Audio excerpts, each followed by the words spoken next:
Pero um narcisista, por exemplo, é mesmo está batalhando algo também. Que é uma pessoa que está narcisista e também está batalhando um problema com sua saúde mental. O narcisista está um problema com saúde mental.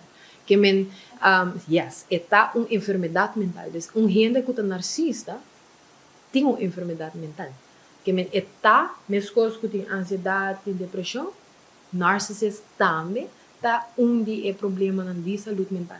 Para sobra gente que não sofre, que não é um narcisista, e não está pressionado, ou não está vai fazer esse tipo de coisa na arte. No momento que uma pessoa está fazendo coisa de narcisista, é hora e mesmo tem um problema.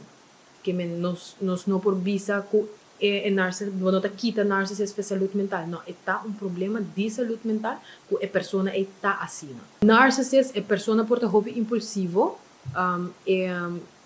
quer hobby atenção p, su ego por hobby alto, dus lo que a mim bisa assim, também passa. Não está mira que é comfort hobby bia de gente homem, presen não está quita que é comfort também de gente mulher, é porta de qualquer gender. Pero se é algo que passa hobby comum de gente homem não também, nós nota esse, de cifra não também, de research na afobo de mira esse também.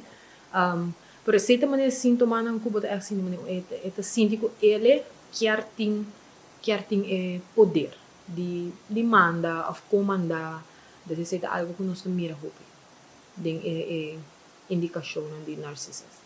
Vivendo com uma pessoa que é narcisista, abo também como pessoa por desenvolver um problema com a saúde mental. Para que a pessoa vive, você vai sentir menos, você vai sentir medo também de papi com a pessoa aqui. Então, hobby viaja, dor de ameaça, ou dor de certo coisa que a pessoa aqui faz, tem medo de visar outro para não vir problema.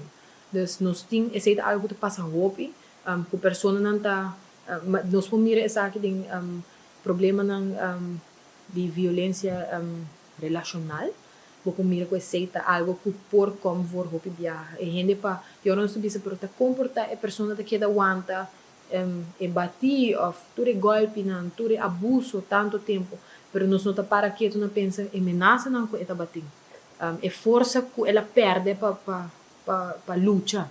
Então, hobby viaja, uma pessoa narcisista, tem hobby poder arriba a gente, tem assim hobby poder arriba de, quando põe com outra gente, e aí não tem força, e tem hobby medo para buscar ajuda.